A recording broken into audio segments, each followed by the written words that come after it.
Quoi déjà, Elliot? Ça fait très plateau télé. Bonjour. Aujourd'hui, la météo. J'ai l'impression d'être à l'Assemblée nationale. Tu sais, quoi, Ouais. La notion de table ronde, Ouais, c'est très frontal. géométriquement, assez faute. Là, il y a un- Finition du cercle.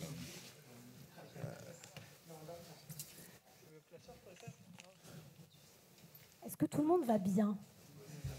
Oui? C'est la dernière?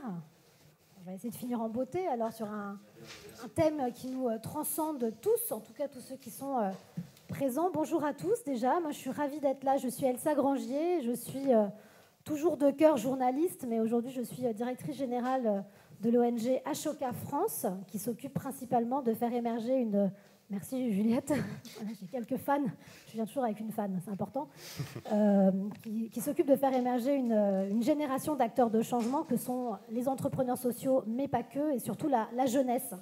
Donc c'est un sujet qui nous intéresse particulièrement, la jeunesse. Et avant de vous présenter mes invités, ce parterre de stars qui ont tous des parcours assez incroyables, moi j'aimerais m'intéresser un peu à vous et savoir ce qui vous a motivé pour venir assister à cette table ronde, à cette discussion. Donc j'ai préparé quelques petites propositions, donc n'hésitez pas à lever la main quand vous vous reconnaissez dans une proposition ou deux. Bonjour monsieur. Bienvenue parmi nous. Alors, est-ce que vous vous questionnez sur la meilleure façon de faire émerger les voix de la jeunesse dans le paysage démocratique? Oui, nous aussi, on peut participer. Hein. Moi, je m'en fiche. Est-ce que vous avez vous-même un projet pour faire émerger justement les voix de la jeunesse dans le paysage démocratique? François? Oui, pardon. Je suis assez dissipé, moi. Tu sais. Vous adorez François Tadei, Yanis El Amraoui, Anaïs Villoc, Elliot Clark ou moi? Merci, très bien. Et vous avez vu de la lumière, mais vous vous direz surtout qu'en sortant, vous aurez vu des lumières. C'est beau. Je pense qu'on est bien parti. Alors, on a fait un petit procédé d'inclusion. On va se parler de façon très décomplexée aussi avec vous. Et l'idée, c'est que ce soit le plus interactif possible. Et pour que ce soit interactif, il y a aussi quelque chose qui tient à cœur d'Ashoka, c'est la parité. Et ça ne vous a pas échappé qu'elle n'y était pas. Sur les gens qui sont face à vous. Je vais demander à une jeune fille ou une femme de nous rejoindre pour participer aussi à cette discussion et qu'on puisse justement avoir une parité complète sur cette thème. Qui se désigne? Il n'y a pas de piège, il n'y a rien. Ça, voilà, c'est tranquillement. Venez avec nous. Vous appelez comment? Solveig. Solveig, enchantée Solveig. Alors venez, on va vous trouver une chaise. Il y en a une là, c'est très bien.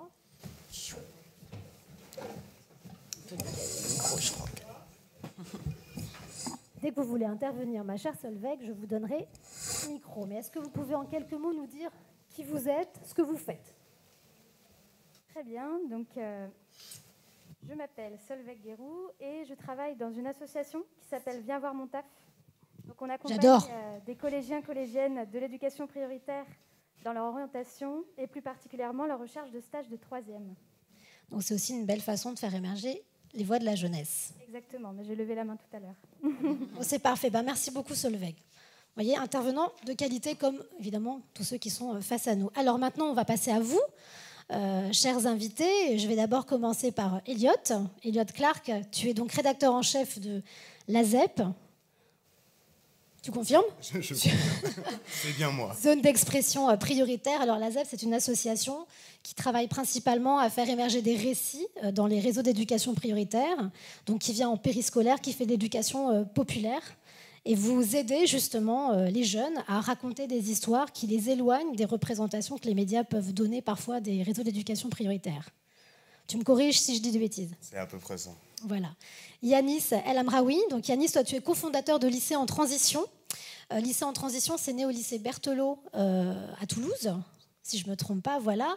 Et l'objectif, c'était de montrer comment les parties prenantes des lycées, en l'occurrence les lycéens, pouvaient faire en sorte de travailler beaucoup plus sur la transition écologique avec des labels, des cours, de l'interdisciplinaire aussi au sein de l'établissement. Et vous avez été récompensé par le prix Climat en 2000. Bravo. Et puis un label E3D, évidemment, qui est attribué à certains lycées qui, justement, militent pour la transition écologique. C'est ça? Je l'ai bien dit? Et ensuite, nous avons François Tadei, qui est président du Centre de recherche interdisciplinaire. Donc, François, tu es déjà scientifique de formation, premièrement, et tu milites ardemment pour réinventer l'école, les pratiques, notamment en passant par l'interdisciplinaire. Tu fais parmi des entrepreneurs sociaux qu'Ashoka soutient depuis très longtemps, justement parce que nous partageons ta vision de l'interdisciplinaire. Et tu as créé notamment, parce que ton parcours est impressionnant, tu as créé notamment les Saventuriers, qui fait en sorte d'intégrer la science dans les établissements scolaires pour non seulement favoriser l'émergence de disciplines scientifiques, mais aussi montrer finalement que l'interdisciplinaire, c'est aussi une façon de faire émerger les voies de la jeunesse également.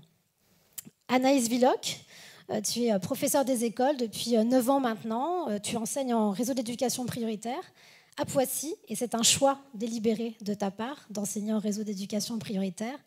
Et toi aussi, tu travailles beaucoup l'interdisciplinaire. Tu le précises parce que souvent on parle que c'est subi, c'est ça? C'est subi, exactement. Toi, c'est pas subi, c'est un vrai choix de ta part. Tu travailles beaucoup l'interdisciplinaire aussi autour des sujets de société.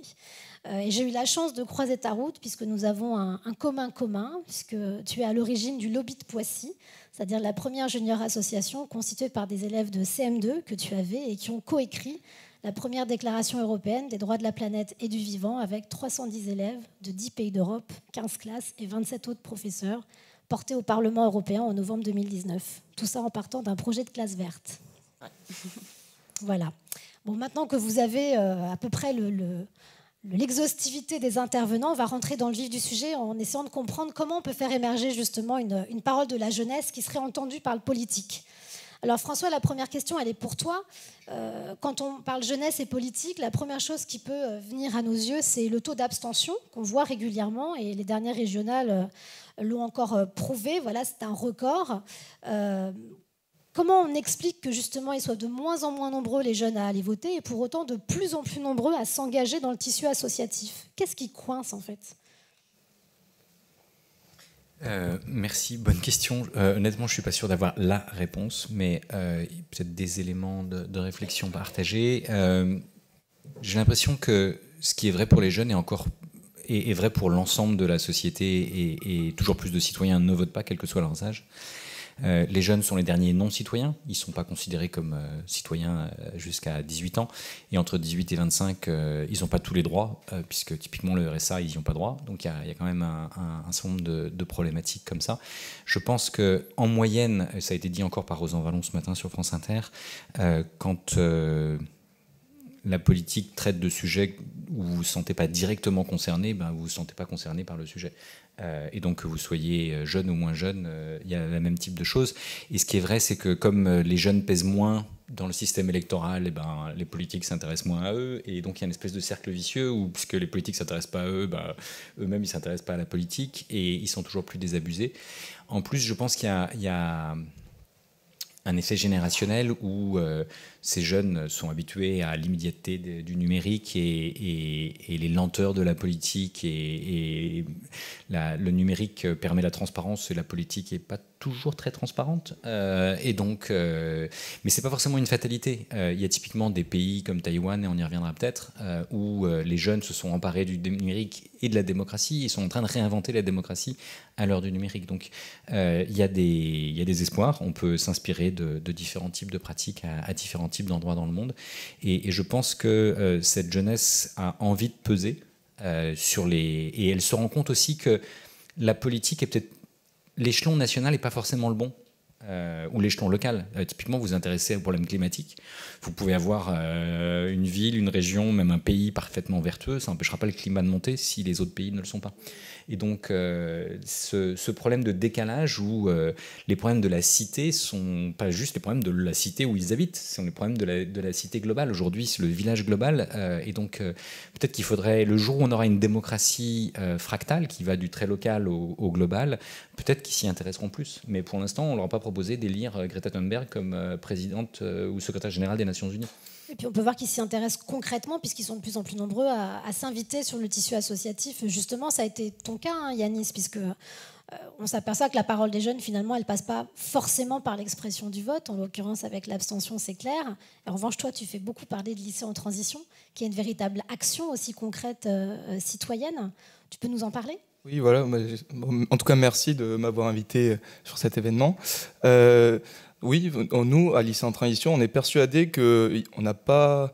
Enfin, la voix des jeunes, elle n'est pas portée que par le vote. Ça serait bien réducteur. Et par l'action, on peut faire émerger beaucoup de nouvelles idées. Et en plus, montrer que ça marche. Enfin, montrer que... faire des laboratoires de la transition écologique, par exemple, sur ce... parce que Lycée en Transition, c'est surtout sur le thème de l'environnement, mais pas que. En tout cas, montrer que ça marche. Et comme ça, on a plus de poids quand on propose quelque chose à des responsables, à des politiques. Regardez, ici, on a réussi, mais pourquoi on ne pourrait pas passer à une autre échelle? Et là, ça devient plus intéressant et on a plus notre mot à dire. Et c'est ce qu'on a voulu lancer avec Lycée en Transition, c'est faciliter cette prise d'initiative de départ pour dire, bon, qu'est-ce qui ne va pas dans mon environnement proche? Parce qu'on voilà, on est plutôt dans le penser global, agir local. Et ok, il n'y a pas le tri dans le lycée. Bon, on va se mettre en action, on va se rassembler, on va voir comment on peut changer ça. On va essayer de mettre des ruches, potagers, faire des repas végétariens. C'est ce qu'on a mené au lycée Berthelot. Et après, on a cette envie de voir aussi ce qui se passe ailleurs pour avoir des idées et faciliter cette prise d'initiative. Parce que s'il y en a d'autres qui l'ont fait, ça peut nous aider. On peut savoir qu'est-ce qui n'a pas marché, qu'est-ce qu'il y a à améliorer. Et c'est pour ça qu'on a créé cette plateforme Lycée en Transition. C'est pour que chacun puisse partager son expérience et dire bon, ça a super bien marché. Par contre, ça, la galère complète, l'administration, elle n'a pas voulu, faut trouver une solution. Et petit à petit, on améliore les actions. Enfin, c'est comme ça qu'on a prévu la plateforme. Et comment tu as fait pour justement que ça prenne? Parce qu'il y a beaucoup de jeunes qui ont énormément d'idées, et puis bon, ça s'arrête au stade de l'idée, ça ne prend pas l'ampleur de Lycée en Transition. Tu as eu des appuis, tu as eu les bons mots. Enfin, comment on fait? Oui, c'est vrai qu'au début, on est là, on se sent un peu seul face à des idées qu'on a, avec des idées qu'on a, et face à des personnes qui peuvent bloquer certains processus parce qu'il manque de financement, on n'a pas les compétences. Rien que créer un site, c'est pas évident, ça se fait pas comme ça. Et donc c'est en parlant de ce projet autour de moi, de cette idée que j'avais. On s'est regroupé déjà entre amis, après au-delà, chez les élèves, et après avec l'amicale des anciens élèves de Berthelot. Il se trouve qu'il y avait un informaticien retraité, donc Jacques, qui nous a super bien aidé pour faire le site, par exemple, et ça a pu se concrétiser. Il y avait aussi d'autres lycées qui nous avaient contactés en nous disant « mais comment vous avez fait pour convaincre la direction de mettre un cendrier sondage devant le lycée ?» Parce que nous, on nous dit que c'est moche et du coup, il ne faut pas en mettre. On avait les mêmes questions, qui revenaient de plusieurs lycées. On s'est dit, bon, on va commencer par faire une conversation Insta. Bon, on l'a fait, mais arrivé au bout de 30 ou je sais plus, il y avait une limite. Ça partait un peu dans tous les sens. On savait pas, on n'arrivait pas à retrouver l'ancien message. Bon, la galère. On s'est dit, c'est pas le bon support. Et c'est comme ça qu'on a eu l'idée de créer une plateforme. Et après, petit à petit, ça se développe. Comme tout projet, on a de nouvelles idées qui arrivent. Si on faisait la traduction en anglais, comme ça, on peut avoir des lycées à l'étranger parce que il n'y a pas de frontières pour ce type d'engagement. Il y a aussi des événements qui sont organisés de plus en plus. On essaye de faire des forums des lycées en transition où chacun partage son expérience librement. Là, pour le coup, les jeunes, on les écoute et c'est entre nous. Et après, il y a des webinaires scientifiques avec par exemple des climatologues mondialement reconnus qui nous expliquent un peu mieux les enjeux auxquels on est confronté. Donc ils continuent à vous diffuser du savoir aussi pour vous faire monter en compétences sur le fond, parce qu'a priori la forme, vous l'avez déjà mise en place. Donc là on le voit, c'est vraiment une initiative lycéenne à la base, aidée après par les anciens, des profs, etc. Mais alors Anaïs, toi qui es professeure, l'éducation nationale dans tout ça, comment elle peut faire pour faire émerger justement la parole de la jeunesse? Il y a des principes pédagogiques qui sont au niveau de l'institution, qui sont diffusés, ou c'est vraiment à l'initiative, à discrétion d'un professeur qui va être un peu plus engagé et engageant pour ses élèves? En fait, l'éducation nationale, c'est la grosse machine. Et le programme scolaire, c'est un outil à disposition des enseignants pour leurs élèves qui permet en fait toutes les latitudes. C'est vrai que ça permet dans les pratiques de classe de développer soit une classe traditionnelle, soit une classe inversée, une classe flexible, des pédagogies spécifiques. Et en fait, c'est vraiment l'enseignant qui est libre de faire passer ce programme scolaire en fonction de l'alchimie qu'il va créer avec ses élèves. Donc l'éducation nationale, elle fait confiance à ses agents, j'ai envie de dire, pour développer tout ça. Et c'est après, effectivement, Elsa, à l'enseignant de mettre à disposition des élèves, c'est comment dire ? C'est pratique. C'est pratique, voilà, exactement. Typiquement, si je prends ton cas, donc toi, tu crées beaucoup de projets en interdisciplinaire. Quelque part, ce qui peut fonctionner, je ne sais pas, peut-être que je suis béotienne dans l'histoire, mais c'est le côté pair à pair. C'est-à-dire que si un prof s'identifie à ce que tu mets en place, potentiellement, il peut aussi le décliner dans sa classe. Est-ce que l'éducation nationale t'offre les moyens de pouvoir montrer à d'autres enseignants ce que toi, tu as pu faire dans une année scolaire pour donner des idées à d'autres? Par rapport à l'échange entre Il faut toujours passer par François avec les méthodos du CRI pour les envoyer aux professeurs. Non, c'est vrai que dans le cadre de l'enseignement primaire, on dépend des circonscriptions. Et au niveau des circonscriptions, il y a pas mal d'échanges entre enseignants dans le cadre des formations. C'est assez descendant, on ne va pas se mentir, les formations. Mais c'est vrai que nous, dans le réseau d'éducation prioritaire auquel j'appartiens, on a beaucoup de temps de formation commun. Et dans le cadre de ces temps, on échange beaucoup sur les différents projets. Après, l'Académie de Versailles, notamment, que je connais très bien, nous propose souvent des projets dynamiques qui donnent envie de s'investir pour les élèves et qui font appel à de l'interdisciplinarité. Alors l'interdisciplinarité, c'est vraiment quelque chose qui est motivant pour les élèves. C'est vrai que nous, dans l'enseignement primaire, on a vraiment l'habitude de travailler de cette manière parce qu'en fait... ça fait partie de notre polyvalence, donc on est enseignant pour la journée, donc on travaille toutes les matières avec les élèves, le français, les maths, les sciences, l'histoire, enfin tout. Et c'est vrai qu'on s'est vraiment ancré dans nos pratiques. Donc ça se développait dans le secondaire, je crois, si je ne me trompe pas, il y a quelques temps, mais ça a été un peu abandonné, les épis. Une autre réforme, sans doute. Voilà, c'est ça, il y en a beaucoup. Et c'est vrai que... moi, ce que j'ai remarqué, c'est que ce dont on se rappelle les élèves quand ils reviennent me voir, c'est vraiment les projets pour lesquels il y a eu du sens, un vrai sens qui était interdisciplinaire. Et pas la dictée numéro 3 du lundi matin. Voilà. Donc ça, c'est vrai que c'est le cœur de l'émergence de la qualité de citoyen de chacun, quoi. Et ça, c'est à l'école de le développer et de mettre à disposition des élèves les outils nécessaires pour leur épanouissement personnel. Parce qu'on entre à l'école à 3 ans, on est élève, et à 16 ans, normalement, on ressort, ou pas, peut-être un peu plus tard, mais l'école étant obligatoire jusqu'à 16 ans, citoyen, voilà, exactement. Citoyen, mais pour être citoyen, il faut avoir confiance, et c'est vrai que l'interdisciplinaire permet aussi de développer la confiance de chacun des élèves. Ça, je sais que c'est aussi un sujet qui te tient à cœur. Oui, c'est sûr, parce que c'est vrai que les élèves, on remarque souvent que on leur donne pas souvent la parole et qu'ils n'ont pas confiance en eux-mêmes déjà de base, et que quand on développe des pratiques de débat interclasses dans l'école, notamment avec le collège aussi, dans le cadre de l'interdegré, c'est des pratiques qui vraiment leur permettent de gagner confiance et d'être force de proposition parmi leurs pairs, et aussi après peut-être plus loin comme on l'a fait avec le lobby de Poissy. De cranter, c'est-à-dire de partir d'un projet pédagogique qui devient un vrai projet citoyen en dehors des murs de l'école aussi. Oui, exactement. Donc l'idée, c'était, je parle du lobby de Poissy puisque c'est vrai que c'est aussi le sujet un peu. C'est vrai que là, c'était vraiment l'idée de leur démontrer que malgré le fait qu'ils soient dans leur petite école de banlieue à Poissy, ils pouvaient accéder aux plus hautes sphères du pouvoir et des décisions. Et c'est vrai que en se faisant entendre, ça fonctionne et ça démontre que n'importe quel enfant, élève, citoyen peut être force de proposition dans la société. J'aimerais bien rebondir. Bien sûr, Solveig, allez-y. Là, on a parlé d'interdisciplinarité, donc de circulation entre les matières, entre les savoirs.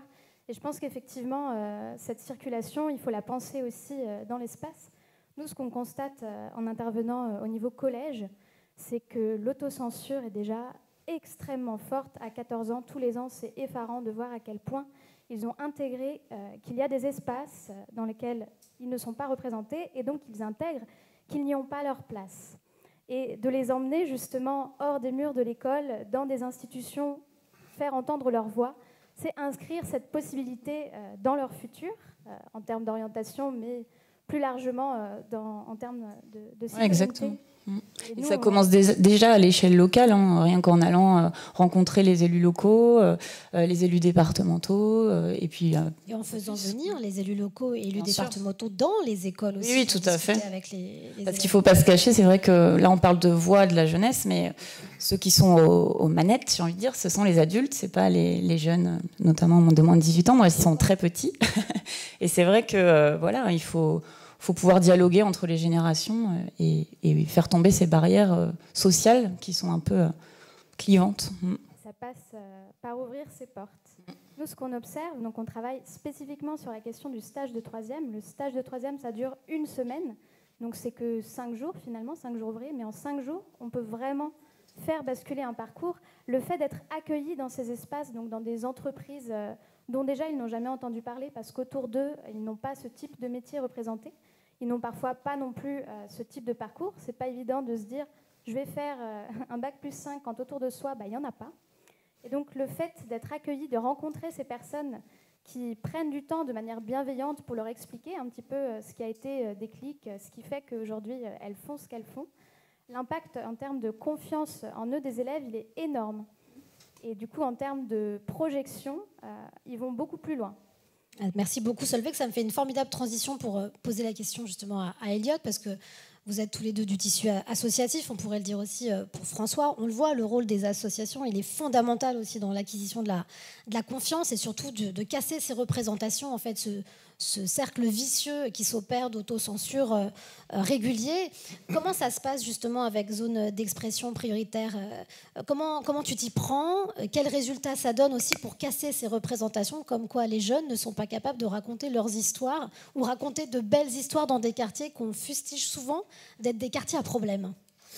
Oui, c'est hyper intéressant tout ce que vous dites depuis tout à l'heure. J'ai envie de rebondir sur tout, mais du coup, je vais essayer de filer ça. Sur la confiance en soi, je trouve que c'est le premier travail qu'on essaie de faire à la ZEP. C'est en intervenant en fait en milieu scolaire, associatif aussi, parce qu'en fait, on parle beaucoup des REP, ce qui est quand même le cœur des structures où on intervient, mais on bosse aussi en association, en prison, en hôpitaux, en fait, partout où il y a des jeunes, c'est-à-dire à peu près partout, normalement. Le but premier, c'est de redonner confiance. Et c'est de dire, ok, vos histoires, en fait, elles sont importantes. Elles ne sont pas importantes que pour vous, dans votre cercle familial, amical. Elles sont importantes pour la société. Et si on vient aux décideurs politiques, au fait de faire passer des messages, faire passer des vécus, d'autant plus en cette année d'élection, même s'il y a des élections en d'autres, un peu tout le temps. Mais, dans d'autres pays, partout. Voilà, mais en cette année de présidentielle, en tout cas, c'est d'autant plus important de faire émerger ce que vit une génération, alors une génération plurielle, on en reparlera tout à l'heure, mais voilà, déjà c'est de leur montrer que leurs vécus ont du sens. Et ensuite, nous, notre travail en tant qu'association, c'est d'intervenir dans un milieu où on est plutôt, généralement, alors après il y a des méthodes alternatives comme vous pouvez l'évoquer, mais généralement on est plutôt descendant quand on est enseignant. On transmet des savoirs et c'est pour ça que l'école existe. Nous on arrive et on dit en fait c'est pas nous qui allons vous apprendre des choses, c'est vous qui allez nous en apprendre. Et pas que à nous, mais aussi aux gens à qui on va le partager sur le média dans lequel vous allez être publié. Donc déjà, c'est dire, ok, vous êtes important, et ensuite c'est accompagner, outiller, comme on dit, à bien écrire, à bien se raconter, et donc à partager ces histoires professionnelles. Les jeunes qui sont dans les ateliers de zone d'expression prioritaire, ils ont quel âge à peu près ? Ça va de 14 à 30 ans, mais le cœur de ce qu'on fait, c'est 14-20 ans, quoi. Donc atelier organisé au sein de l'éducation nationale avec des profs qui font appel à vous ou c'est du périscolaire ? C'est ça, alors soit des enseignants nous accueillent dans leur classe et nous cèdent des heures gentiment sur leur programme déjà dur à tenir. Mais voilà, on nous cède plusieurs séances sur des temps de cours et on intervient et on essaie de construire ça avec les jeunes. Est-ce que ça veut dire, Elliot, je sais pas, on va rêver un peu, est-ce que ça voudrait dire que si on imagine un partenariat entre l'éducation nationale et l'éducation populaire, on pourrait développer justement ces facteurs de confiance, que ce soit pas juste à discrétion d'un prof qui te cède ces heures justement, mais que ce soit ancré ? On essaye. Ça pourrait faire émerger justement les voix de la jeunesse. Oui, alors je ne sais pas sur l'éducation populaire, parce que la définition même, c'est que c'est en dehors de l'éducation nationale, donc forcément c'est un peu paradoxal de vouloir l'intégrer. Mais en tout cas, intégrer un pôle d'éducation aux médias, d'éducation à la citoyenneté un peu plus poussé que des cours d'éducation civique assez surplombants. Oui, il faudrait essayer de l'intégrer. Moi, je pense que l'éducation nationale a beaucoup à apprendre des jeunes, et justement montrer que les jeunes ont des choses à dire et renverser un peu la machine descendante pour moi d'enseignants sachants à élèves apprenants, ce serait vachement bien. J'espère qu'on va y arriver. La question, elle est pour toi, Anaïs, la suivante. Tu nous as expliqué les freins qu'il pouvait y avoir justement dans les classes. Toi, tu as développé tout un tas d'ateliers, notamment tu parlais des débats tout à l'heure, des débats avec des élèves de CM2.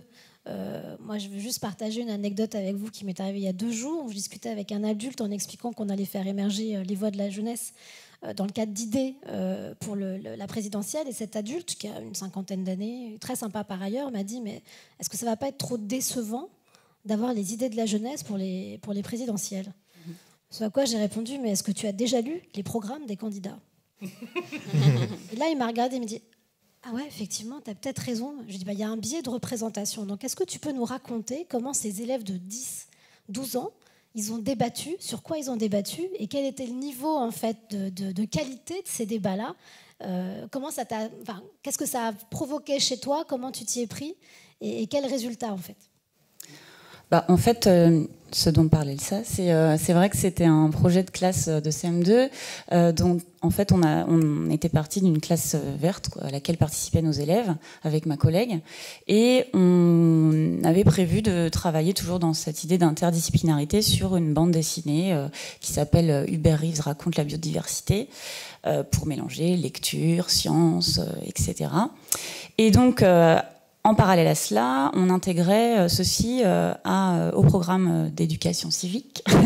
Et du coup, on a permis à nos élèves de développer leurs idées en parallèle à un questionnement scientifique et en participant au Parlement des enfants, qui est un dispositif de l'État, je crois, ou des académies, qui permet aux classes, aux 577 classes d'élèves qui proposent des projets de loi de représenter leur circonscription électorale au Parlement des enfants et d'être force de proposition en rédigeant un projet de loi. Proposition de loi d'ailleurs, puisqu'ils ne sont pas députés.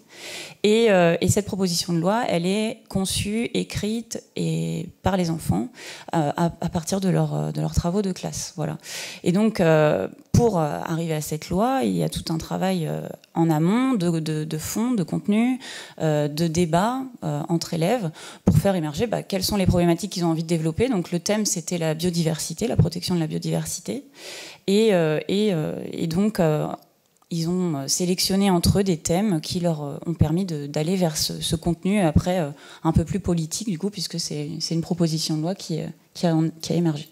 Et ça allait très loin, parce qu'ils ont proposé des choses déjà qui n'existaient pas, où ils sont devenus experts de la pêche électrique. Oui, c'est ça, ouais, c'est vrai. Donc j'ai des élèves qui me ramenaient des boîtes de thon à l'école avec les labels, les différents labels de protection de la pêche maritime. Voilà, ça incluait en fait les familles. Hein. C'est vrai qu'on peut en parler de ça aussi. C'est le rôle des familles, c'est aussi fondamental, parce que on crée un lien très fort entre l'école et les familles, notamment en éducation prioritaire, c'est très important. Et c'est vrai que les familles ont été impliqués dans le projet de la classe. Il y a des mamans et des papas qui sont venus à l'école en disant maintenant mon enfant il veut plus que j'utilise de sacs plastiques, voilà, j'ai dû coudre des sacs en tissu, qu'est-ce que je vais faire maintenant, j'ai plus le droit d'utiliser ces sacs. Enfin, voilà, ça change aussi les pratiques à la maison par rapport au questionnement des enfants. Donc c'est vrai que ça peut paraître anodin, comme certains adultes pourraient le penser, les réflexions des enfants, mais au final... Et au final, voilà, décevant, c'est vrai. Et au final, ce sont des problématiques qui sont dans la société d'aujourd'hui et qui sont discutées entre les enfants, puisque ça fait partie de leur monde, en fait. Et ils sont en pleine ébullition intellectuelle à cet âge-là. Et c'est vrai que leur permettre, par des projets interdisciplinaires comme celui-ci, de s'engager intellectuellement et personnellement, ainsi que leur famille, dans ces démarches, je trouve que c'est intéressant et c'est là que le creuset de la société aussi doit être à l'école. Le faire ensemble, parce que vivre ensemble, c'est déjà le cas en fait. C'est le faire ensemble qui est important. François, est-ce que tu as l'impression que la parole des jeunes, c'est une parole qui est confisquée aussi, parce qu'il y a le côté autocensure, je veux bien, mais quand on a après la réaction des adultes, est-ce qu'on peut imaginer qu'elle est confisquée comme a pu l'être celle des femmes à une époque? Est-ce qu'il y a des choses qui sont liées justement aux représentations qu'on peut se faire de la typologie d'individus qui composent notre société? Oui, tout à fait.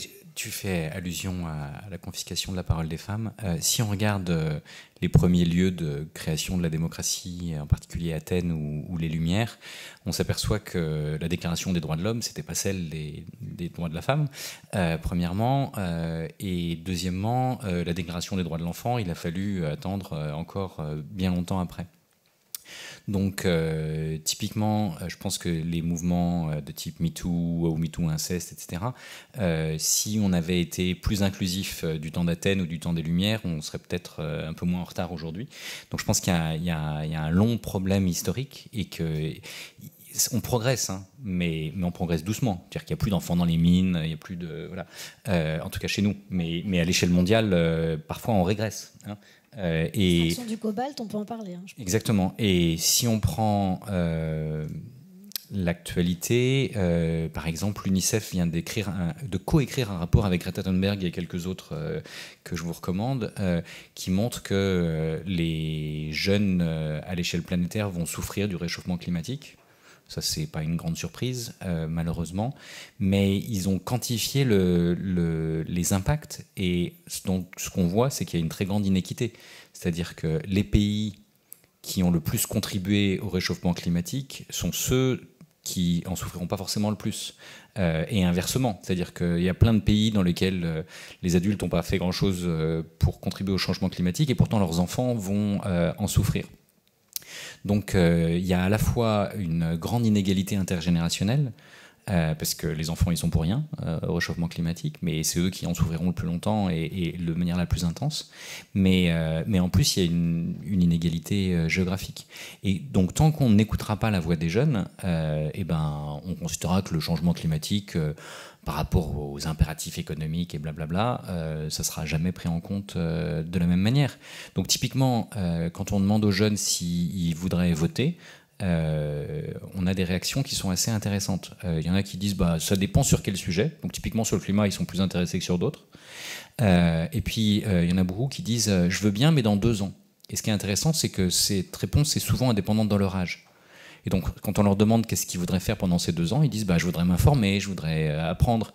Et donc, ils n'ont pas lu Condorcet, mais en fait, ils ont compris que éducation, citoyenneté, démocratie, science, tout ça, ça va ensemble. C'est pour ça qu'il y a plein d'enfants qui lisent les rapports du GIEC, où, à l'heure où je vous parle, il y a un MOOC pour les enfants, par les enfants, sur les sujets climatiques qui est en train de sortir. Donc, voilà, il y a tout un tas de lieux, et je pense que, typiquement, l'expression de la voix de la jeunesse dans les familles a beaucoup progressé, mais d'abord c'est pas le cas dans toutes les familles, mais c'est quand même beaucoup mieux qu'il y a un siècle. Mais la société n'a pas progressé aussi vite. Et c'est là où il y a, je pense, un besoin de mobilisation collective, intergénérationnelle pour transformer ça. Ça veut dire quoi? Qu'il faut mener des expériences où on intègre les jeunes dans la gouvernance des institutions? Il faudra aller jusque-là pour montrer que ça fonctionne? Parce que tu disais tout à l'heure, tant qu'on n'écoutera pas la voix de la jeunesse, on ne progressera pas aussi vite. Donc il y a un côté systémique en fait dans ce que tu dis. Donc quel cran il faut mettre en place pour casser ça? Je trouve que c'est intéressant le Parlement des jeunes, par exemple. Mais si c'est une place par circonscription, c'est très minoritaire. Ouais, en fait, au niveau du fonctionnement, c'est une classe par circonscription, c'est vrai. Et après, il y a une proposition de loi qui émerge de toutes celles proposées. Donc, ce que je veux dire, c'est que, pareil, il y a des conseils municipaux de la jeunesse à différents endroits, etc. Mais est-ce que c'est un alibi ou est-ce que c'est une vraie transformation? C'est une vraie question. Ouais. Et donc, je pense que ça dépend des endroits et des intentions des uns et des autres. Mais ce que je pense, c'est que il y a aujourd'hui des technologies qu'on appelle des civic tech, qui sont des outils numériques qui permettent de faire remonter la voix des citoyens, mais qui pourraient faire remonter la voix de la jeunesse. Et on pourrait, de manière beaucoup plus systématique, entendre pas une classe par circonscription, mais toutes les classes qui souhaiteraient s'y mettre, et puis on pourrait former les enseignants pour qu'il y en ait beaucoup plus qui s'y mettent, etc. Donc on peut penser à un changement systémique dans lequel systématiquement ils seraient plus entendus, mais moi j'ai pas de problème à ce qu'ils puissent voter. Il y a un très bon article publié en anglais pour ceux que ça intéresse sur pourquoi est-ce que les enfants ne votent pas. Et il liste l'ensemble des arguments du genre ils comprennent pas toute la complexité des sujets, ils sont influençables, ils contrôlent pas forcément leurs émotions. Et ce qui est intéressant, c'est qu'à la fin de l'article, le mec dit, enfin le chercheur, excusez-moi, ça donne plus de poids. C'est pour ça que j'insiste, le chercheur, l'expert. Mec chercheur. Donc le mec dit, en fait, tous ces arguments, c'est la raison pour laquelle les pauvres votaient pas au moment du suffrage censitaire, et c'est la raison pour laquelle les femmes n'ont pas voté pendant si longtemps. Et si vous demandez à tous les adultes de contrôler leurs émotions, d'être bien informés, de comprendre la complexité des sujets avant d'avoir le droit de voter, vous n'allez pas avoir grand monde qui va voter. D'accord ? Donc les arguments sont évidemment fallacieux. Donc on pourrait très bien imaginer de donner le droit de vote plus jeune, d'ailleurs des pays où ils le font plus jeune, mais moi j'aurais même tendance à être un peu extrême. Sur certains sujets, tu pourrais imaginer que le droit de vote soit proportionnel à l'espérance de vie. Tu vois, typiquement sur le climat, ça changerait un petit peu les équilibres, quoi. Et puis tu peux inventer plein de variantes. Tu peux dire les parents ont le droit de vote jusqu'à ce que l'enfant se sente suffisamment en capacité de voter lui-même. Donc tu peux imaginer plein de variantes pour lesquelles tout d'un coup les nouvelles générations pèseraient beaucoup plus dans le débat politique. Quand tu entends ça, Yanis, ça te donne envie de réagir peut-être ? Complètement, ça fait complètement écho au projet mené avec Ashoka. C'est le projet Ta Voix Compte, qui est de porter justement la voix de la jeunesse dans la vie démocratique, c'est bien le titre, pas pour rien. C'est pour faire vraiment remonter les idées, les propositions des jeunes, parce que on remarque que ils sont parfois oubliés dans la communication, ou quand on s'adresse à eux, enfin en tout cas les responsables s'adressent aux jeunes, c'est pas forcément pour être consultés. C'est il y a ça, et même des fois c'est juste pour faire de la communication. Et quand on voit des jeunes youtubeurs faire des galipettes dans l'Elysée, c'est pas ça qu'on attend quand on demande d'intégrer les jeunes dans la vie démocratique. C'est vraiment faire ensemble, proposer. Et c'est exactement le projet qu'on mène avec 12 jeunes qui ont déjà fait des projets avant, des projets soit dans l'environnement, soit dans le social, dans le féminisme, donc plusieurs domaines. Et on va travailler ensemble pour organiser des événements en présentiel avec des milliers de jeunes. Quel type d'événement déjà? Le fameux hackathon. Hackathon, j'avais oublié le terme. Pour faire remonter les idées collectivement. Et ensuite, on va essayer de créer une plateforme pour que tout ça soit encore plus ouvert, que ce soit de n'importe où en France, qu'on puisse proposer, n'importe quel jeune puisse faire remonter ses idées, qu'on puisse en discuter et à la fin, pourquoi pas arriver avec des propositions concrètes, quelques-unes qui soient bien sélectionnées et présenter ça aux candidats au présidentiel, parce que oui, c'est une année présidentielle, donc c'est l'occasion de porter encore plus fort la voix de la jeunesse. Donc un beau projet en perspective que je fais semblant de ne pas connaître, évidemment. Et François non plus, tu ne connais pas ce projet. Donc merci beaucoup Yanis d'être porte-parole de ce collectif. Il y a quelque chose que tu disais, François, tu parlais évidemment de la segmentation, je dirais les femmes, les jeunes, etc.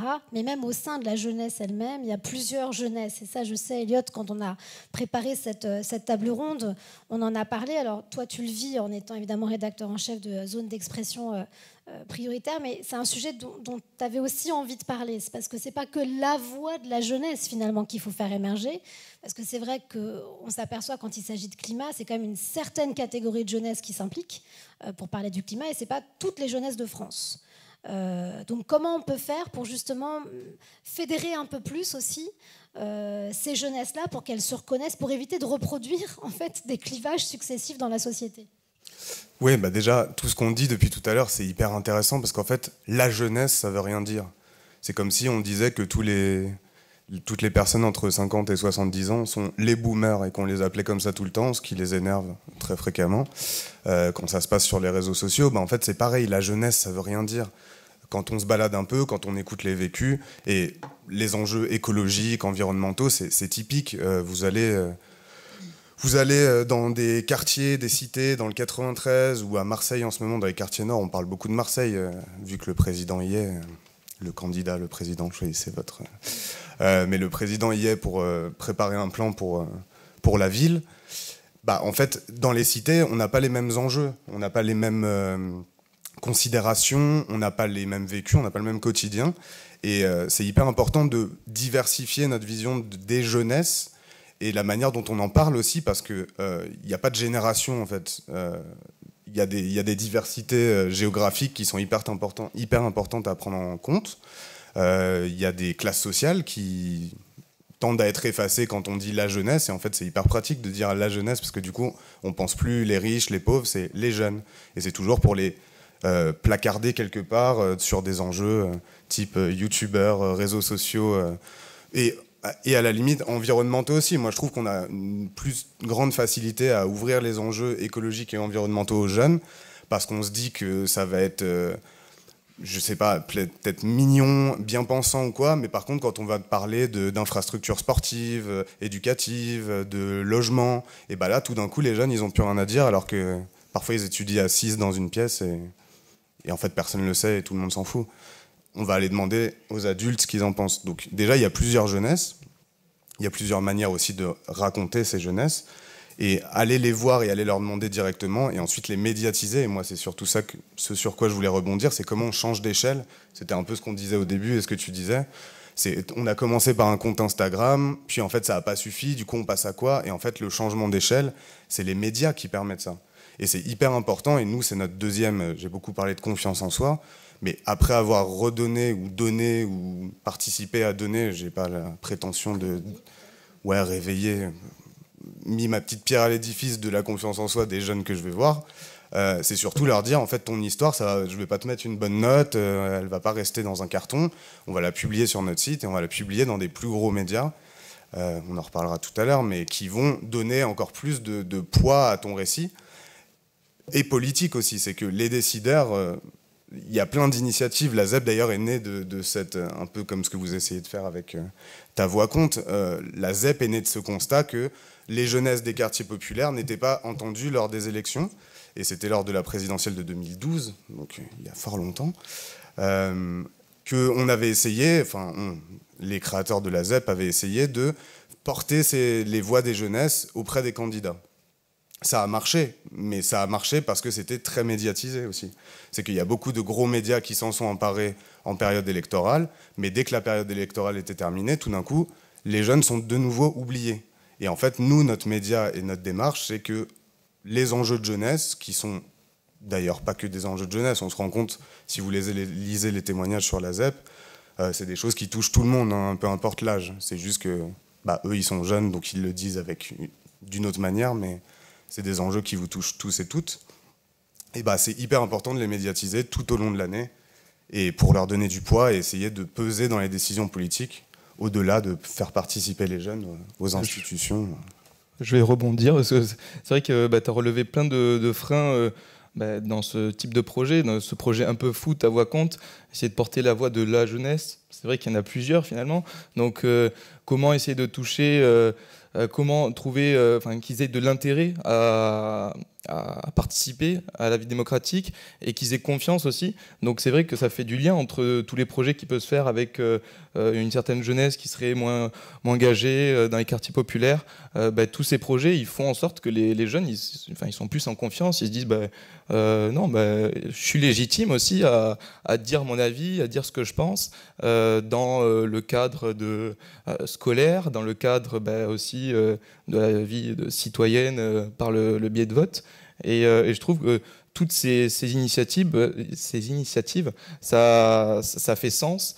Et justement, j'espère que ce projet Ta Voix Compte permettra de passer ce dernier cap de publier la proposition, en discuter, échanger. Et après, le fait aussi que ça dure, parce que tu disais, il y a l'élection qui arrive, et après, plus rien.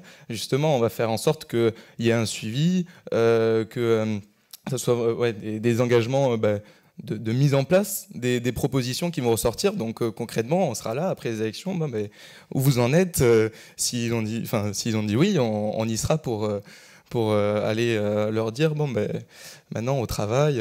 Donc c'est ça qui est intéressant dans ce projet. Et le dernier frein aussi que tu as relevé, c'est l'accès aux médias, parce que sans les médias, ok, on peut faire le projet Ta Voix compte dans une salle avec une dizaine de jeunes. Ça ira pas plus loin. Justement, c'est avec Ashoka, par exemple, qu'on va essayer de trouver des partenaires avec les médias pour pouvoir être relayés facilement et s'adresser aussi aux jeunes, parce que si on passe sur le 20h, c'est cool, on aura pas mal de personnes qui vont nous suivre, mais si on passe par des journalistes comme Hugo Décrypte par exemple, qui s'adresse beaucoup plus aux jeunes, là c'est complètement différent, on touchera le public qui est concerné. Donc il y a toutes ces questions qui sont en réflexion justement dans le groupe Ta Voix compte, et on espère y répondre au mieux possible pour que ce projet fou puisse bien se développer. Oui, puis ce qui est intéressant, c'est pas tant de capitaliser sur les médias pour qu'ils parlent du projet, c'est surtout de les faire changer eux aussi de regard sur la jeunesse. Et ça, avant de passer la parole à Solveig, quand on a discuté tous les deux, il y a un truc qui m'a vachement touchée. Alors, comme on est entre gens de bonne compagnie, je peux vous le révéler, mais tu en parles si bien de zone d'expression prioritaire parce que toi, ça a changé aussi ton regard. C'était pas du tout une jeunesse que tu avais forcément l'habitude de côtoyer, et tu as cranté aussi dans ta tête. Donc en tant que journaliste, toi-même, tu as fait cette transformation qu'on appelle de nos voeux auprès de tous les grands médias. Oui, on va parler de moi un peu. Non, mais c'est intéressant parce que c'est vrai que mon parcours, il correspond à ce que j'essaye, ce qu'on essaye de faire avec notre équipe à la ZEP. C'est que moi, je suis parisien, je suis plutôt de classe moyenne, voire bien bobo quand même. Ça se voit, non ? Des tatouages. Voilà, j'ai des tatouages déjà, c'est bien bobo ça. Non, mais voilà, je suis plutôt quelqu'un d'aisé et parisien en tout cas, et urbain. Et en me mettant à travailler à la ZEP, je me suis mis à fréquenter des milieux en fait que je fréquente jamais. Que ce soit d'abord en périphérie parisienne, donc en banlieue parisienne, beaucoup dans le 93. Dans des quartiers, dans ce qu'on appelle des cités, dans juste des endroits où j'étais jamais allé, parce qu'en fait, quand on est parisien, on passe jamais le périph', on n'a aucune raison de le faire, tout est à Paris. Petite pique, en passant. Mais aussi dans d'autres villes, je veux dire, j'étais jamais particulièrement allé à Toulouse, à part pour passer à la gare, pour aller en vacances. Enfin voilà, c'est en fait découvrir des territoires en discutant avec les gens et par les gens, et pas juste par... En fait, comme la plupart des journalistes font, c'est arriver, rester 3 jours, faire son petit sujet et repartir, ce qui est une démarche normale, hein. Mais du coup, s'installer un peu plus, prendre la parole des gens qui sont là en permanence, c'est aussi une manière d'ouvrir l'esprit des journalistes. Comme moi, ça a pu m'ouvrir l'esprit quand je suis arrivé à la ZEP et que clairement, je connaissais pas grand-chose de la France, en fait. Des Français, des Françaises et des jeunesses. Et du coup, ça, c'est quelque chose qu'on essaie de faire aussi en participant dans les médias. C'est regarder ces autres réalités que vous traitez jamais, à part quand il y a des violences. Et en fait, on le voit très bien en ce moment avec Marseille, par exemple. On parle de Marseille parce qu'il y a du trafic. C'est la même chose pour les écoles. On parle souvent des écoles à la rentrée ou quand il y a des soucis. Voilà, c'est ça. C'est quand il y a des problèmes, quand il y a des violences, quand il y a quelque chose de percutant, on va y aller. Mais en fait, on raconte pas le quotidien, on raconte pas le...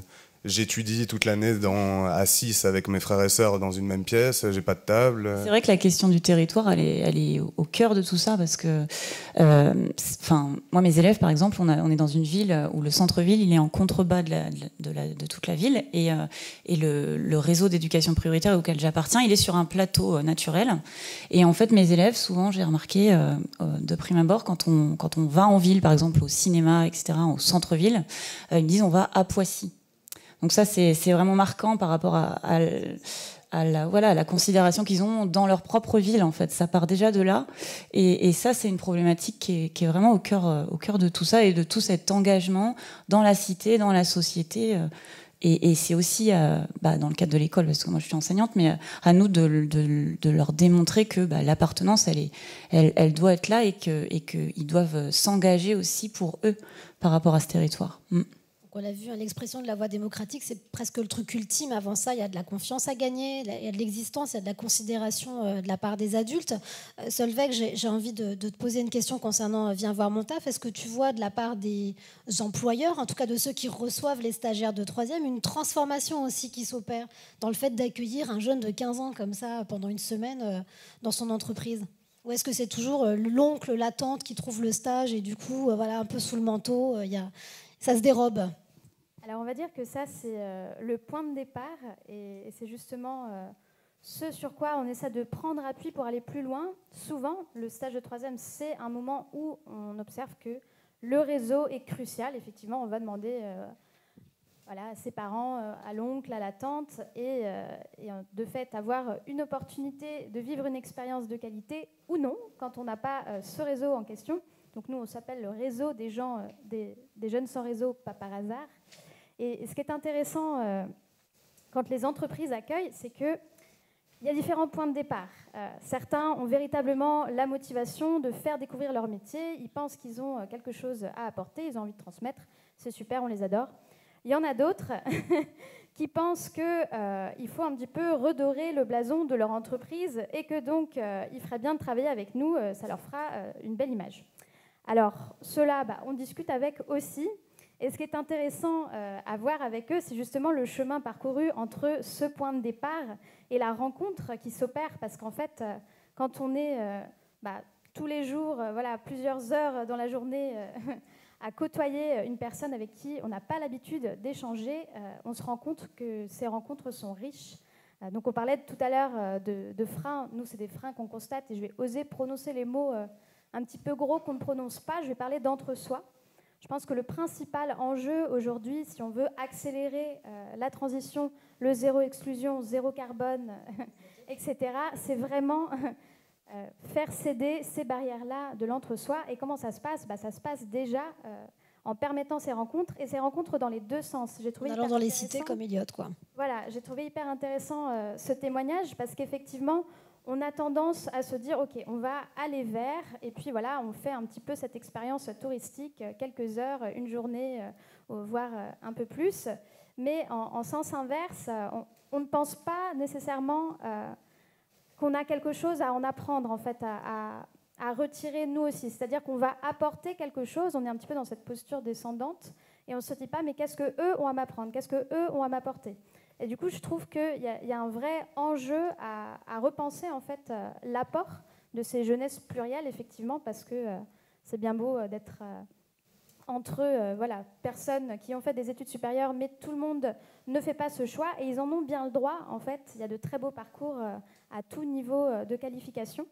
Donc voilà, repensons un petit peu la curiosité et qu'est-ce qu'on peut apprendre des uns des autres en fait quand on juste fait le pas de se rencontrer. Voilà. Merci Solveig. Si je peux juste rebondir, parce que ça me fait penser tout à l'heure, dans cette logique d'échange, pour donner un cas concret, moi récemment j'ai fait un atelier, c'était à Toulouse d'ailleurs, avec des volontaires en service civique, donc qui avaient une démarche de sensibilisation à l'écologie dans les quartiers. Voilà, vaste programme. Donc on discute un petit peu, puis au bout d'un moment, le volontaire me dit, mais en fait, c'est plus moi qui en apprends. Parce qu'en fait, je suis là, je suis en bas des tours, et je suis en train d'expliquer à des mamans comment on va faire pour recycler, pas gâcher et tout. Et en fait, il s'est rendu compte que, en fait, on ne gâche pas dans les familles pauvres parce qu'on ne peut pas se le permettre. On recycle et on rapièce et on refait on file les enfants de l'aîné au deuxième de la famille ou quoi. Et en fait, il avait absolument rien à lui apprendre en termes écologiques au quotidien, quoi. Et ça lui a fait un choc en fait, je pensais venir avec mes belles idées, ma bien-pensance, et c'est moi qui en ai appris. Bon voilà, c'est des allers-retours, quoi. Il y a pas de, c'est pas parce qu'on est en situation de précarité qu'on n'a rien à raconter. C'est pas parce qu'on est jeune qu'on n'a pas d'expertise de son propre quotidien. Donc je pense qu'il y a des ponts à faire, quoi. Et puis des représentations à casser, et puis des regards à porter, surtout pour faire exister tout le monde à part équitable dans la société, surtout. Alors je vois que l'heure tourne et j'ai vraiment envie que vous posiez des questions. Je suis sûre que vous en avez plein. Vous en avez plein des questions. Ouais, très bien. Alors une toute dernière partie. Et remarquez, non, on va casser le truc, puisqu'on casse les représentations, on casse aussi la troisième partie. On va vous écouter tout de suite. Ça manque de micro, je crois.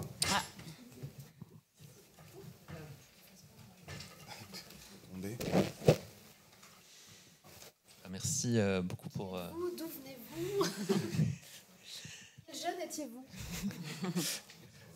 Je suis toujours jeune, oui. Quel jeune êtes-vous? Donc, je m'appelle Bertrand Séné. Actuellement, je fais partie d'un collectif pour une convention citoyenne pour le renouveau démocratique. Je suis en plein dans le sujet.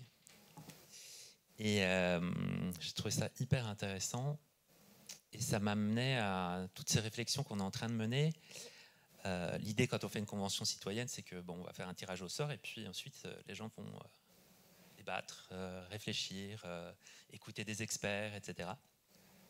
Et là, effectivement, il pourrait y avoir des experts qui disent non, mais écoutez, les enfants, ils ne sont pas encore matures, ils ne connaissent pas encore assez de choses, etc. On pourrait imaginer ça. Et puis derrière, il pourrait y avoir un François Tadei qui intervient et qui dit mais attendez, il y a un expert qui a dit que, etc. Et là, c'est vachement intéressant parce que, par exemple, sur la participation des jeunes à la vie politique, on pourrait se dire comme ça, puisqu'on a évolué, que les femmes ont le droit de vote, on pourrait imaginer que les enfants aient le droit de vote et que ça ait du sens, etc. Puis on pourrait aussi se poser d'autres questions autour de est-ce que finalement ce qui compte c'est d'avoir le droit de vote ou c'est vraiment de participer à la prise de décision? Et là ça change beaucoup de choses. Parce que si vous prenez par exemple en Algérie, il y a énormément de jeunes. Les jeunes sont majoritaires dans la population. Pour autant, c'est des vieux qui gouvernent. Ils ont le droit de vote. Enfin, oui. C'est un peu compliqué. Hein, mais... mais les candidats sont tous vieux. Donc, c'est pas parce qu'on a le droit de vote que, effectivement, ça change nécessairement beaucoup de choses. Par contre, si vous organisez des conventions citoyennes sur tel ou tel thème, par exemple une convention citoyenne sur l'éducation, et puis là, on dit, bah tiens, finalement, ceux qui sont le plus concernés, c'est quand même les enfants et les jeunes, etc. Donc, on va faire un tirage au sort un peu spécial. On va dire que la moitié de l'Assemblée, c'est des jeunes ou des enfants. Ils sont hyper concernés, ils savent plein de choses, ils ont plein d'idées, parce qu'ils ont du vécu, ils ont de l'expérience. Les vieux, honnêtement, il y a longtemps qu'ils sont sortis du système scolaire, et c'était des vieilles méthodes et tout ça, donc ça ne va pas nécessairement beaucoup servir dans la Convention. On peut imaginer dans chaque domaine.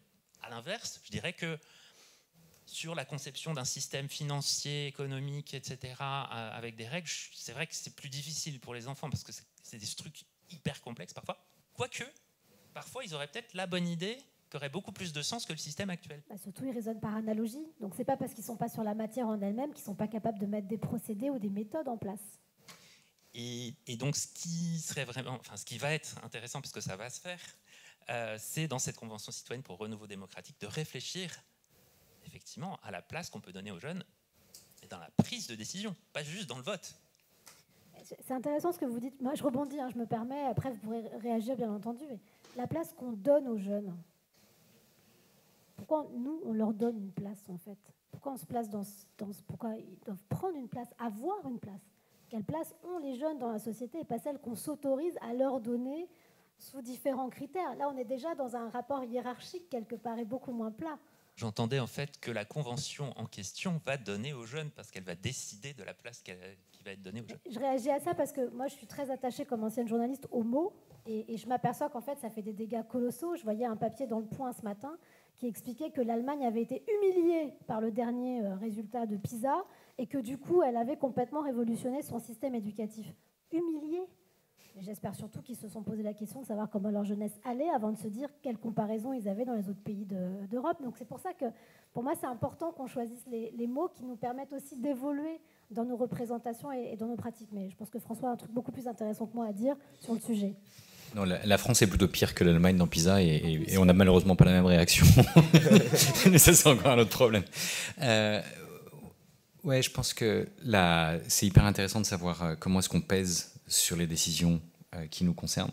Le système démocratique ne fonctionne pas comme ça, même pour les adultes. Donc encore moins pour les jeunes qui ont trop souvent pas voix au chapitre du tout, parce qu'ils ne sont pas considérés comme des citoyens, et pour toutes les raisons qu'on a déjà discutées.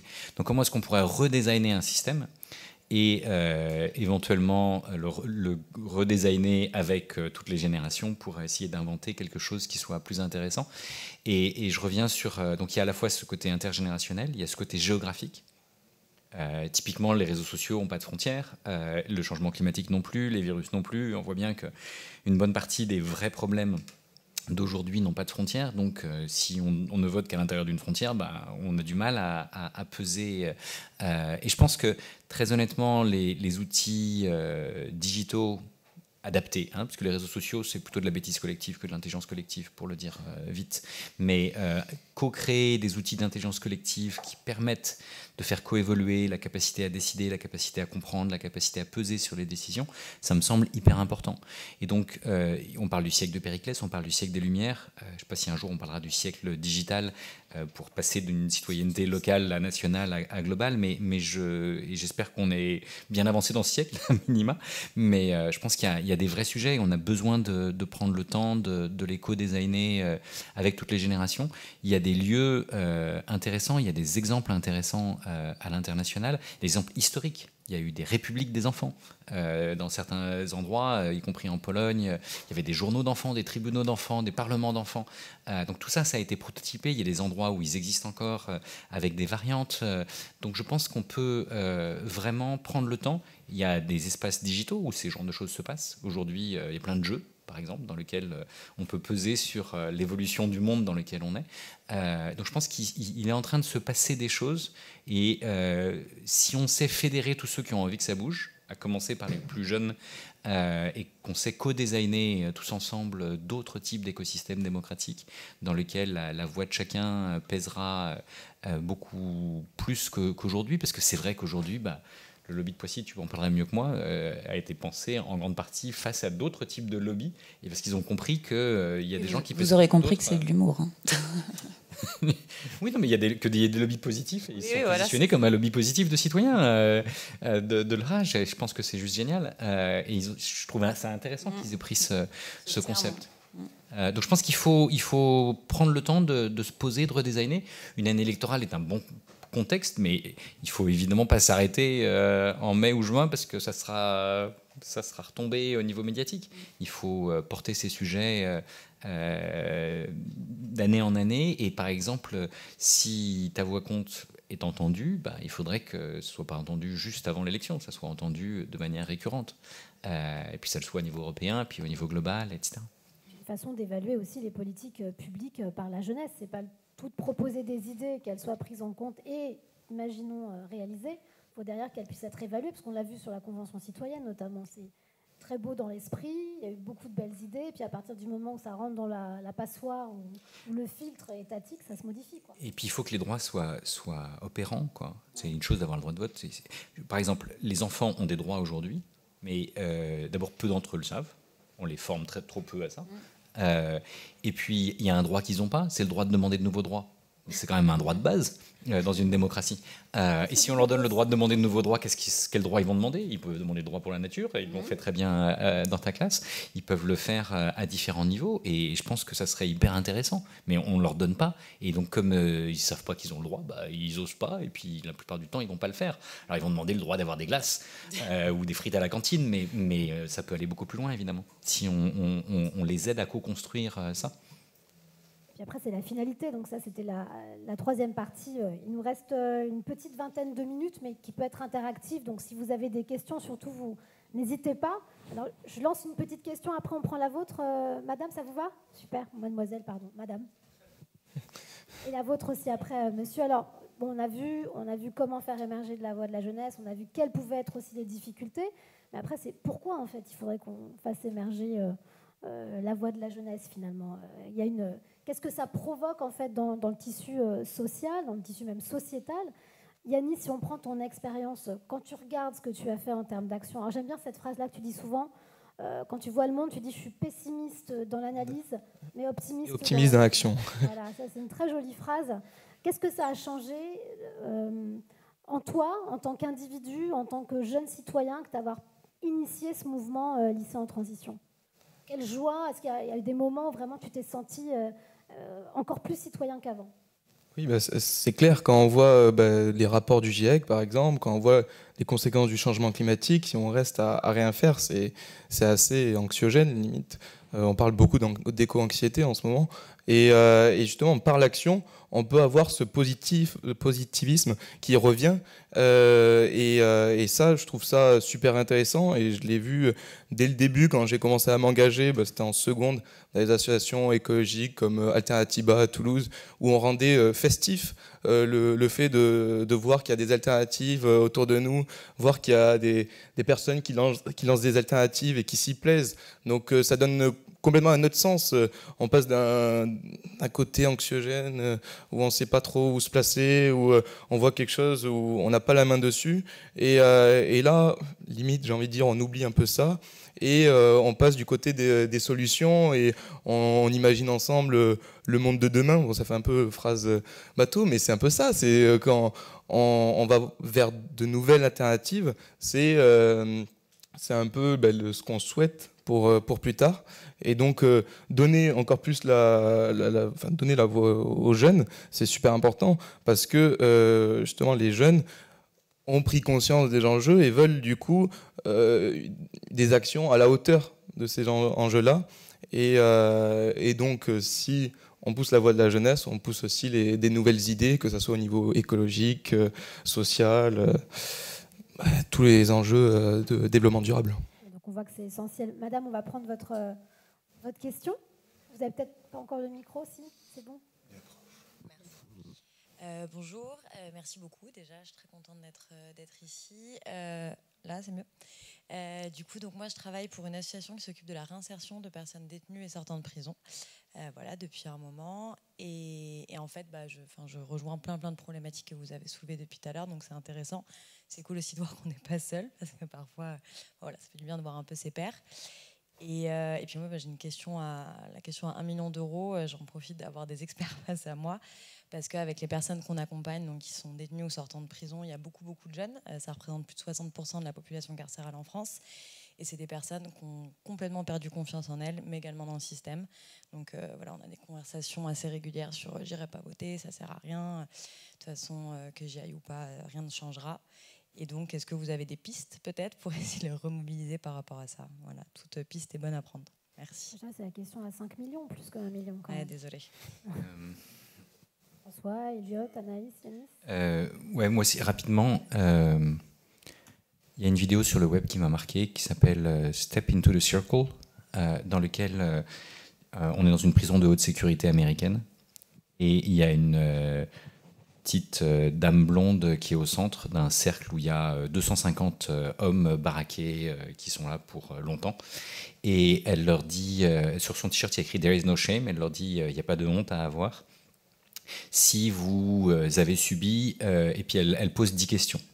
Et ces 10 questions, c'est ce qu'on appelle les Adverse Childhood Experience. Et en fait, c'est les traumatismes de l'enfance qui ont été bien répertoriés comme étant ceux qui augmentent la probabilité que tu sois non seulement en prison, mais éventuellement que tu te suicides ou que tu sois un décrocheur scolaire, que tu sois obèse, que tu souffres d'un cancer, d'Alzheimer. C'est le risque numéro 1 de santé publique aux États-Unis et probablement dans tous les autres pays, sauf que chez nous, on ne le mesure pas, donc ça évite de... D'accord. Et donc, c'est simplement 10 questions hyper simples. C'est, est-ce que vous avez subi des violences dans l'enfance? Physiques, psychologiques, sexuelles? Est-ce que vous avez subi des carences dans l'enfance? Physiques et psychologiques? Est-ce que dans votre famille, il y a eu de la violence en dehors de vous? Typiquement, la mère. Est-ce que dans votre famille, il y a eu quelqu'un d'incarcéré? Où il y a eu un mort, où il y a eu un divorce, qui est le truc le plus léger, entre guillemets, mais c'est jamais léger pour un enfant. Et à la fin de ces 10 questions, ils sont quasiment tous au centre du cercle. D'accord ? Et donc, en fait, ce qu'on voit dans ce film, c'est à quel point ils sont tous des anciennes victimes. Soi-disant, ils sont des coupables. De facto, ils sont des victimes de choses horribles. Et comme leurs paroles se libèrent, parce qu'ils ont pris conscience du fait qu'ils n'étaient pas les seuls, et qu'en fait ils sont des victimes, et bien tout d'un coup ils arrivent à dire des choses qu'ils n'auraient jamais pu dire autrement, et de facto tu facilites leur réinsertion et leur capacité à reprendre la parole et éventuellement à se réinsérer très différemment. D'accord ? Donc ça c'est un projet emblématique aux États-Unis. Je suis sûr qu'il y a plein d'autres manières de faire ce genre de choses, mais se dire qu'on a besoin d'assumer les traumatismes qu'on a subis pour oser s'exprimer et reprendre la parole et se réinsérer, je pense que c'est essentiel. Elliot, tu voulais compléter? Ouais, j'étais intéressé de rebondir là-dessus, parce qu'on a pas mal bossé en détention ces derniers temps, et avec des structures de réinsertion type Lilo, que vous devez connaître. Ok.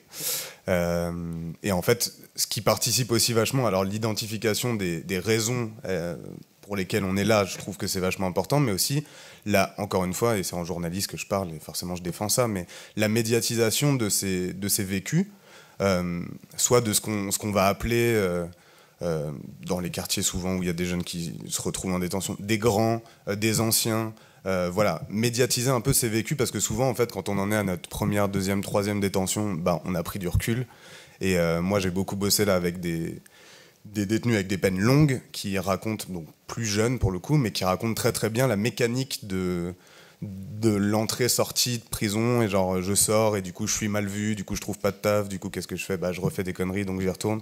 Voilà, ce cercle vicieux, en fait, on le connaît tous et toutes, mais quand il est raconté de la bouche de ceux et celles qui le vivent, plutôt ceux d'ailleurs, mais je suis inclusif quand même, mais plutôt ceux, bah, en fait, c'est pas pareil d'écouter une histoire que d'écouter des chiffres. Et c'est un peu ça aussi la logique du témoignage, et ce qu'on essaie de faire à la ZEP, c'est toucher les gens avec des histoires, soit qui vont faire écho avec votre propre vécu, soit qui vont vous révéler une problématique de société que vous ne connaissez pas. Ça, c'est la force du témoignage. Et du coup, les faire participer à ça, ça va déjà valoriser leur vécu, mais en plus, ça va permettre à d'autres potentiellement de ne pas tomber dans les mêmes travers, qui ne sont pas forcément des travers d'ailleurs, ou au moins de comprendre pourquoi ils tombent dedans. Je pense que ça peut aider vachement aussi. Ce qui peut aider, c'est l'effet démultiplicateur aussi. En l'occurrence, avec la ZEP, vous proposez des contenus en partenariat à des grands médias régulièrement, pour que justement ces histoires-là, elles soient entendues plus largement. Mais est-ce que ça change quelque chose chez les parties prenantes, c'est-à-dire les journalistes eux-mêmes, qui justement vont être de plus en plus sensibles et changer cette représentation-là pour continuer justement à faire en sorte qu'il n'y ait plus ce côté systémique en fait d'une rechute potentielle ou d'une ostracisation de la société, pour les détenus par exemple, mais pour d'autres? Bah, pour les détenus, c'est un peu particulier, parce que c'est ce qu'on appelle en philosophie une hétérotopie, la prison. C'est un endroit oublié de la société, donc pour les journalistes c'est compliqué, puis de toute façon pour accéder à des... Nous, on met souvent 1 ou 2 ans à pouvoir publier ce qu'on fait en détention, donc c'est très long. Donc je vais mettre un peu cette situation de côté, mais pour le reste, en quoi ça participe? Ça change le regard, et de plus en plus, il y a d'autres médias qui font ça, au-delà de la ZEP. Il y a Street Press qui fait ça très très bien aussi, il y a le Bondi Blog.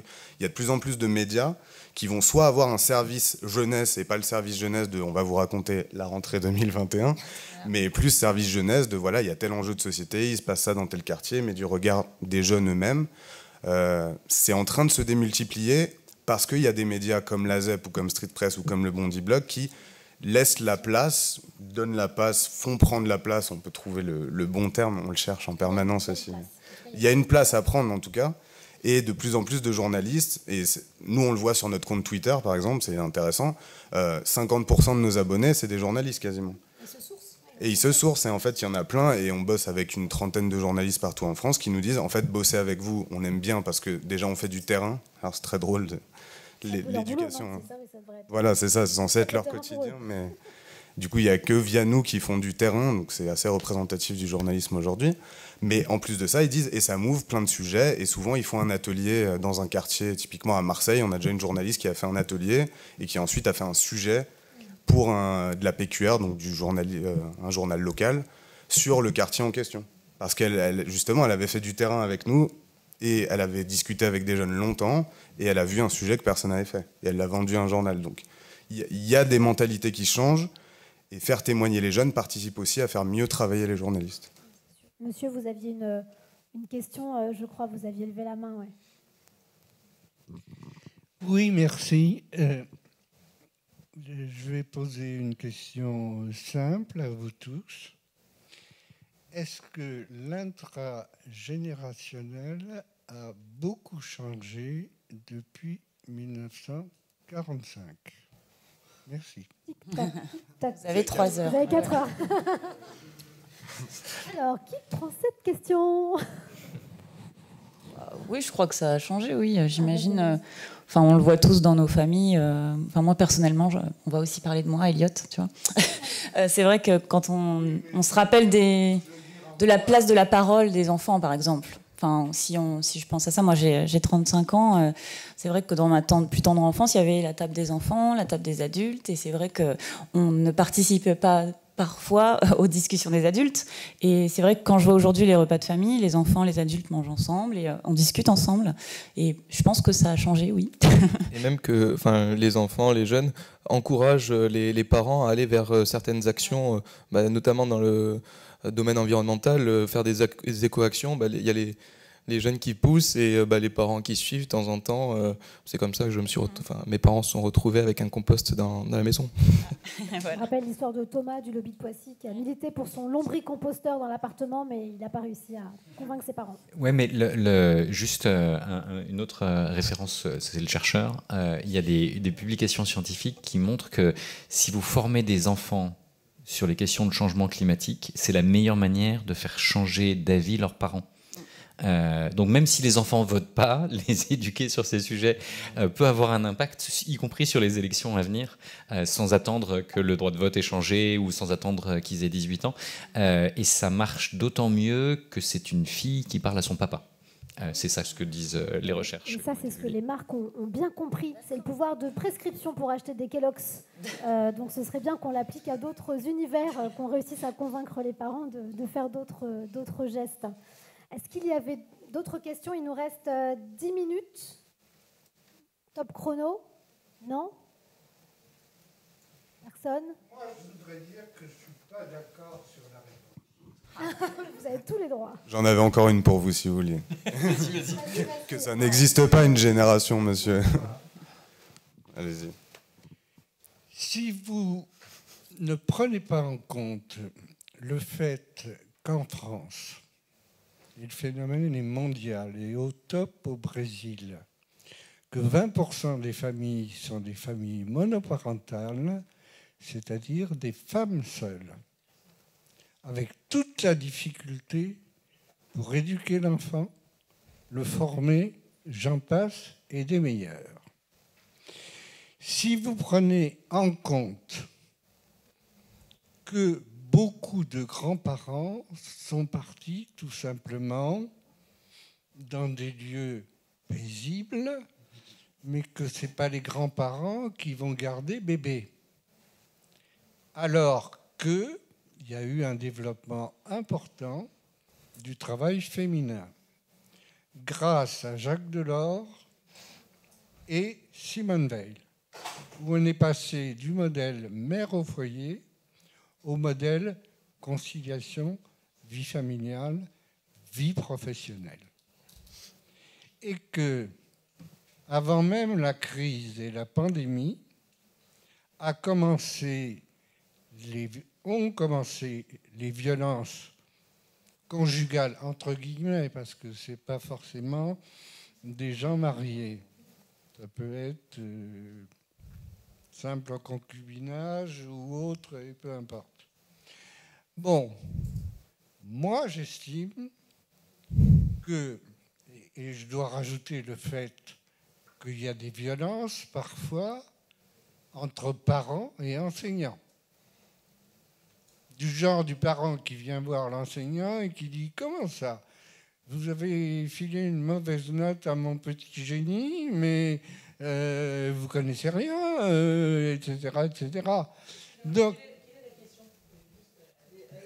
la question, je ne suis pas d'accord sur la réponse qui a été dite qu'il n'y avait pas une transformation intragénérationnelle. Elle est formidable, au mauvais sens du mot, et avec une crise familiale importante.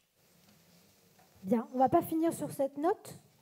Je propose qu'on finisse sur une conclusion inspirante et pleine d'enthousiasme et d'espoir pour l'avenir. Alors, on est en année électorale, ça ne vous a pas échappé. Donc, j'ai envie de vous demander, mes chers invités, qui nous avaient fait l'amitié d'avoir ce débat de haute tenue. On a appris plein de choses, je ne sais pas vous, mais moi, j'ai appris plein de trucs, donc c'était formidable. Quels conseils vous avez envie de donner à tous ces futurs candidats là, pour qu'il considère la parole de la jeunesse, pour qu'il la considère réellement et pas d'un point de vue purement youth washing ou jeune washing, comme on dirait pour une campagne. Qui veut démarrer, Solveig ? Oui, moi je veux bien.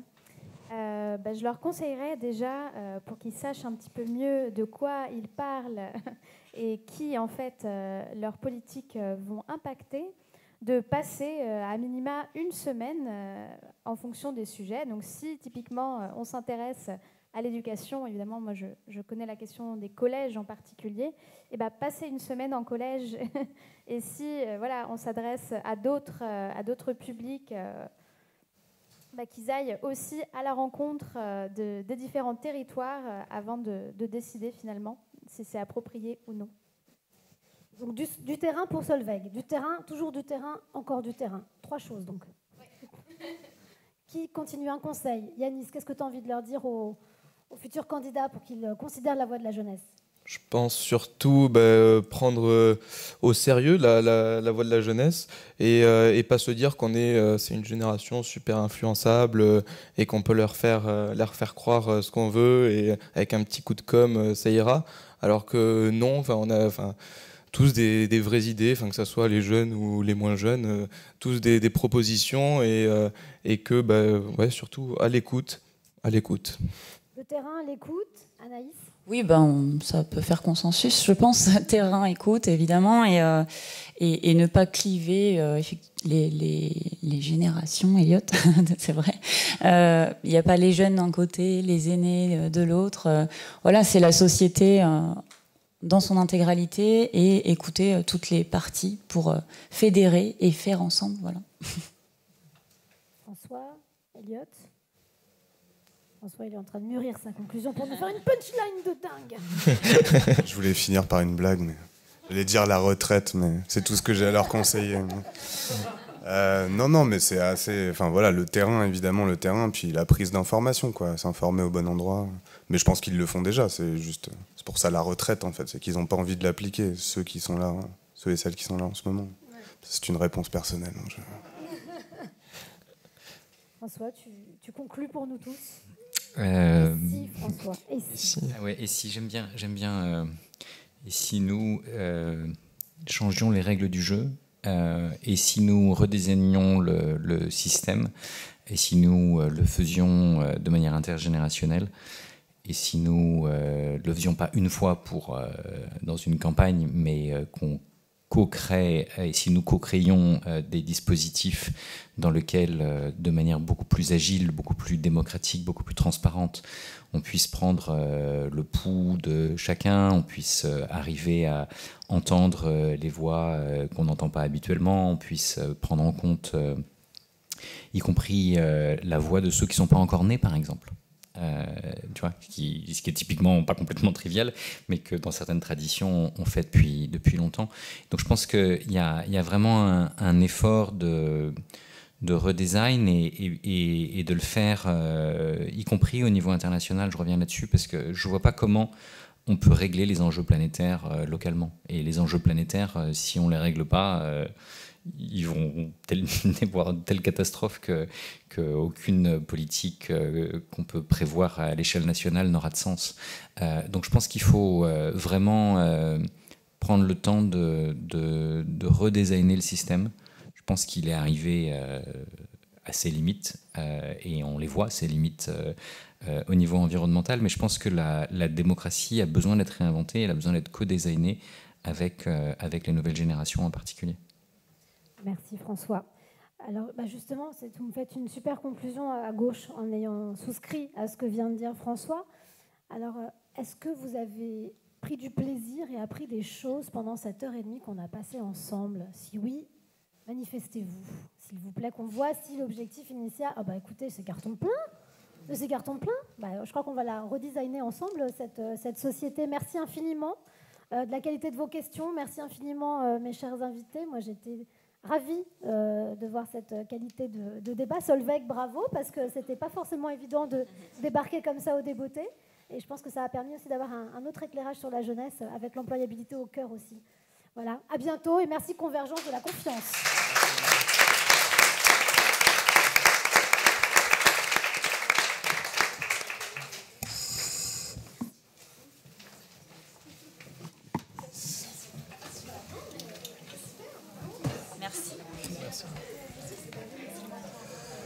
Ah oui, d'accord, pour le mail, c'est ça. Bon. Génial. Parfait. Bon, bah oui, c'est sûr.